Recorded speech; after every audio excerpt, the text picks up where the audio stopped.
आज मैं आपको वट सावित्री पूजन के बारे में बताने जा रही हूँ। ज्येष्ठ कृष्ण अमावस्या को यह व्रत मनाया जाता है। इस दिन सत्यवान सावित्री तथा यमराज सहित पूजा की जाती है। तत्पश्चात फल का भक्षण करना चाहिए।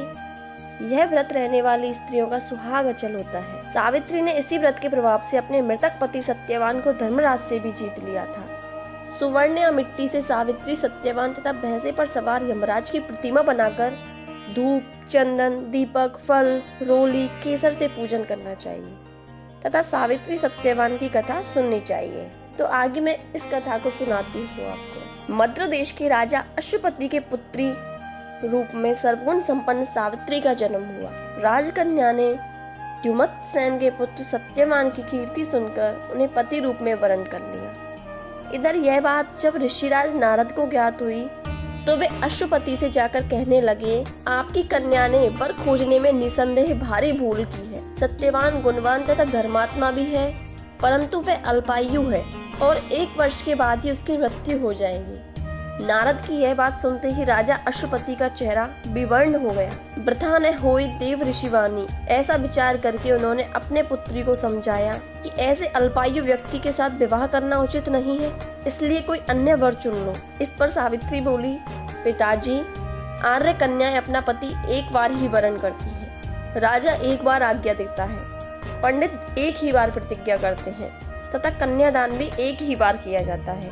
अब चाहे जो हो, मैं सत्यवान को ही वर स्वरूप स्वीकार करूंगी। सावित्री ने नारद से सत्यवान की मृत्यु का समय मालूम कर लिया था। अंत में उन दोनों को पाणिग्रह संस्कार में बांधा गया।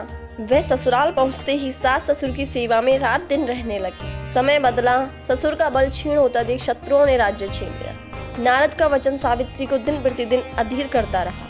उसने जब जाना कि पति की मृत्यु का दिन नजदीक आ गया है, तब 3 दिन पूर्व से ही उपवास शुरू कर दिया।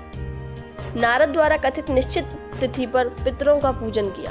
नित्य की भांति उस दिन भी सत्यवान अपने समय पर लकड़ी काटने के लिए जब चला तो सावित्री भी सास ससुर की आज्ञा से चलने को तैयार हो गई। सत्यवान वन में पहुंचकर लकड़ी काटने के लिए वृक्ष पर चढ़ गया। वृक्ष पर चढ़ते ही सत्यवान के सिर में असहनीय पीड़ा होने लगी। वह व्याकुल हो गया और वृक्ष के ऊपर से नीचे उतर आया।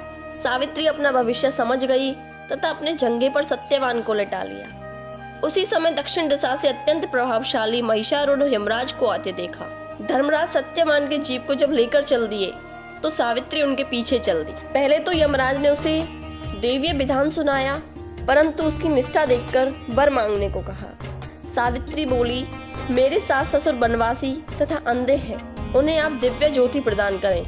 यमराज ने कहा, ऐसा ही होगा, अब लौट जाओ। यमराज की बात सुनकर उसने कहा, भगवान, मुझे अपने पतिदेव के पीछे पीछे चलने में कोई परेशानी नहीं, पति अनुगमन मेरा कर्तव्य है। यह सुनकर उन्होंने फिर वर मांगने को कहा। सावित्री बोली, हमारे ससुर द्युमत्सेन का राज्य छिन गया है, उसे वह पुनः प्राप्त कर लें तथा धर्मपरायण हो। यमराज ने यह वर भी देकर लौट जाने को कहा, परंतु उसने पीछा न छोड़ा। अंत में यमराज को सत्यवान के प्राण छोड़ने पड़े तथा सौभाग्यवती को सौपुत्र होने का वरदान भी देना पड़ा। सावित्री को यह वरदान देकर धर्मराज अंतर्धान हो गए।